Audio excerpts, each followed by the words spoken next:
This Impact Wrestling review was brought to you by 5 Hour Energy. Try it, and the next time there's a loser leaves the company match, it'll be Wes Briscoe who gets pinned. Or Nux. Or Garrett Bischoff. Or, preferably, all 3 of them.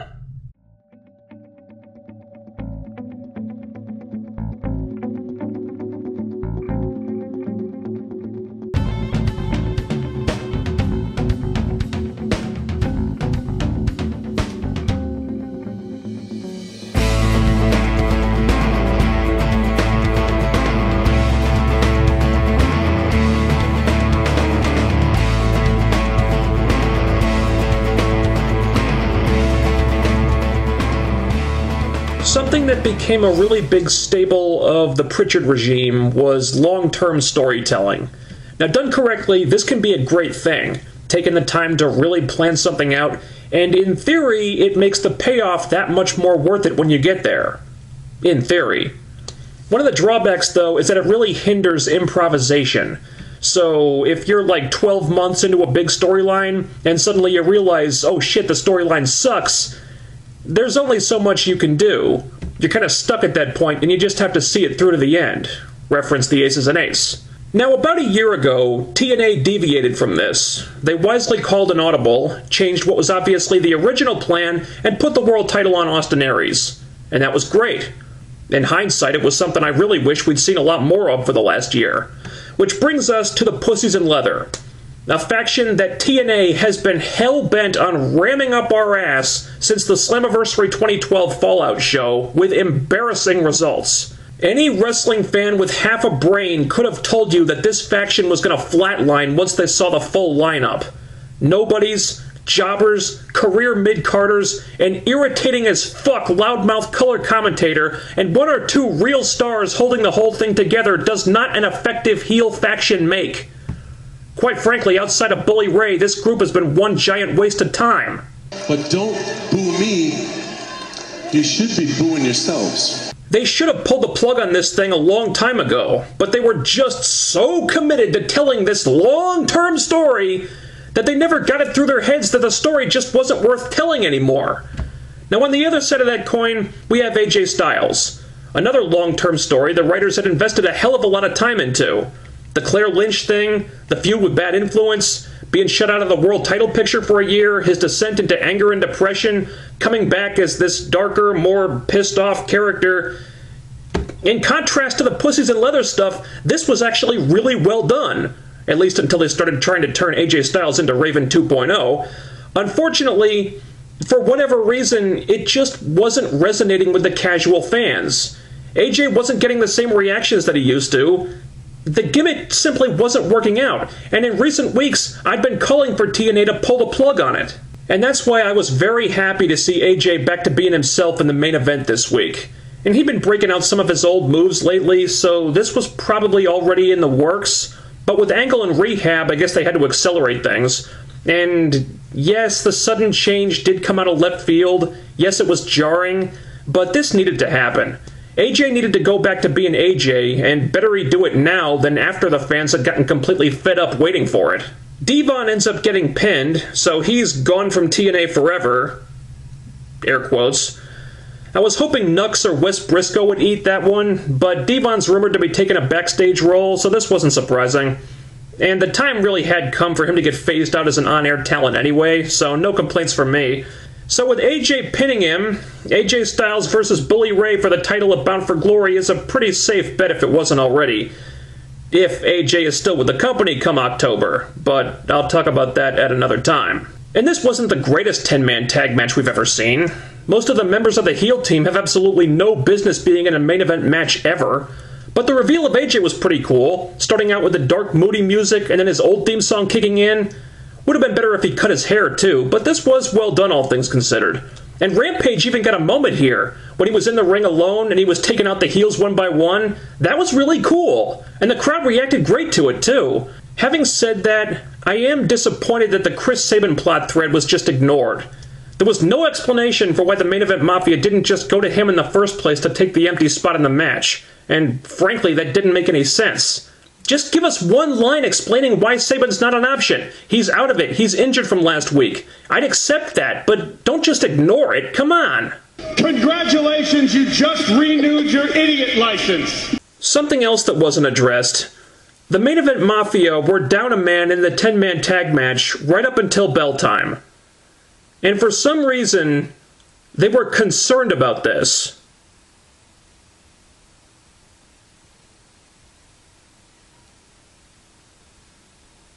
Why? Why should we think the main event Mafia were in any sort of real danger here? So the heels have a slight numbers advantage. Oh no, how can the Mafia possibly hope to overcome these insurmountable odds? Oh, what a bunch of bull. Need I remind you that Sting has single-handedly demolished the entire Pussies in Leather faction all by himself more than once? And now he's worried because the Pussies in Leather outnumber them by one guy? That is absolutely laughable. I'm laughing at you.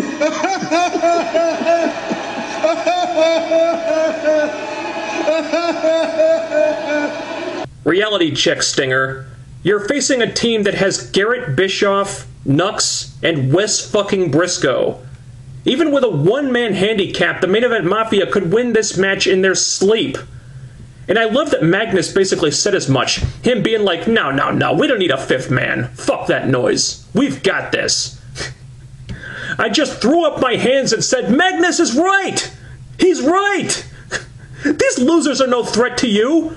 In over a year they haven't looked like a real threat to you. Come on, TNA, the fat lady has sung with this faction. Trying to present them as a threat now is just ludicrous. I mean, after all this, you try so hard to convince people that you're a legitimate threat. Do you think it's a coincidence that we're starting to see a clear separation between Bully Ray, his new lady friend, Tito Ortiz, and the rest of the Pussies in Leather? Bully's already working on an exit strategy. They know this faction is a sinking ship. They're trying to get him away from those guys. And all things considered, that's probably the smartest thing the writers could do. And if you're not down with that, we have 2 words for you. You're welcome! So Bully and Tito have an in-ring segment. Unsurprisingly, the Pussies in Leather were never even mentioned here. Hint. Standard heel stuff. Bully doesn't recognize Chris Saban's world title reign. Considering how the show did higher ratings with Saban as the champion than with Bully, that seems like an unwise decision, but whatever. Also, Tito pimps the fight with Rampage, which I'm more tolerant of now that we're getting more of these two in a pro wrestling context, as opposed to them just being there to pimp Bellator and that's it. And this is all fine, nothing bad here at all. And then Bully brings out his lady, the love of his life, and... Surprise, motherfucker! Oh, Bully Ray, you sly dog. So the Brooke on the phone was Brooke Tessmacher the whole time. Yes! Yes! Yes! Yes! Yes! Finally! They finally got Tessmacher back on the show, and with the Knockout division on life support, this was not a moment too soon. Tessmacher's with Bully now, him and Brooke Hogan are done, Tessmacher's got her first name back, they tied up the Brooke Hogan plot thread with her gone from the company now, they got Tessmacher back in a new role as a heel, which is something fresh for her character. It's win across the board as far as I'm concerned. The only issue here is how this affects the women going forward. With Tessmacher a heel now, this means all the interesting knockouts they've got left are bad guys. They don't have a single compelling babyface knockout to build around anymore. ODB is a one-note joke of a character, and Velvet Sky is... Velvet Sky. Taryn Terrell's rumored to be pregnant, and if that's true, she won't be back anytime soon. Having Tessmacher back is wonderful, don't get me wrong, but they've still got some huge holes in this women's division to fill, and they need to fill them yesterday.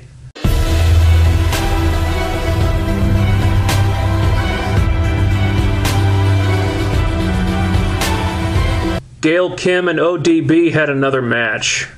Wow, we've never seen that before.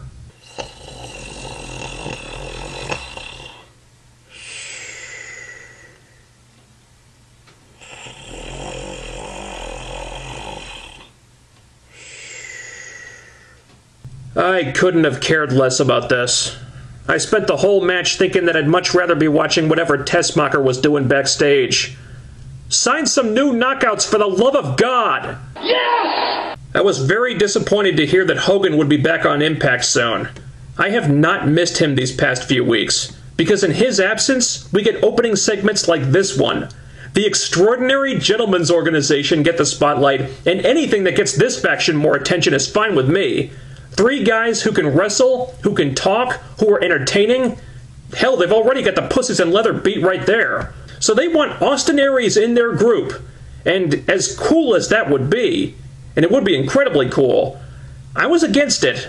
Aries is better on his own in my opinion, and if you want to put him in a faction, he should be the leader of the faction. But it was a nice tease. Then Gunstorm came out. We got a terrific exchange here, playing off the history of Storm and Rude. James Storm once again showing why it's freaking criminal that he hasn't had a real main event run yet, and an impromptu match. It's a good match. Again, I think the heels needed to win this, and they did. They're making this group look effective, and that's important.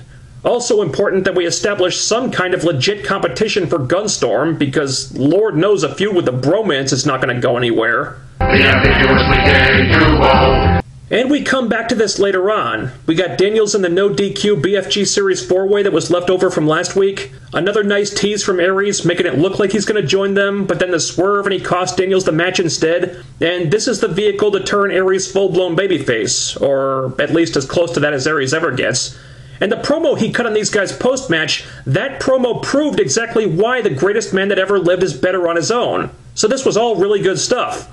And now it looks as if Aries will be Ego's main opposition in the BFG series. Great that we're getting more storyline development there, and I would not be upset if that carried over to Bound for Glory. Aries versus any one of these guys is a match I'd pay to see. This is gonna make you cream. So the X Division triple threat rule has been scrapped. Looking back, it lasted about as long as I thought it would, and I'm definitely happy about this. Doing all 3 ways just seemed too gimmicky. It made it a lot harder to book real feuds for these guys, and all the best X Division matches recently have been one-on-ones anyway. Sabin Manic, Sabin Aries. It's like TJ Perkins said, when it's all 3 ways, you're always going to have a third wheel in there when you try to do an actual feud. So this was definitely a good move to make, I think.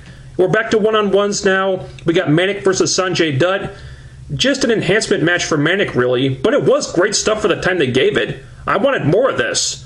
The next step would be finding a feud for Manic. Hopefully that comes next. And I think that's everything. Kind of a non-linear review this week. And generally I thought the show was good. There was some nice storyline progress made, some important things that needed to happen happened. I do wish there had been more follow-up with Chris Sabin, but they were teasing some kind of change for him in that video package, and maybe they want that to be a mystery. So to be continued on that one, maybe next week. And talk to you guys then. Later.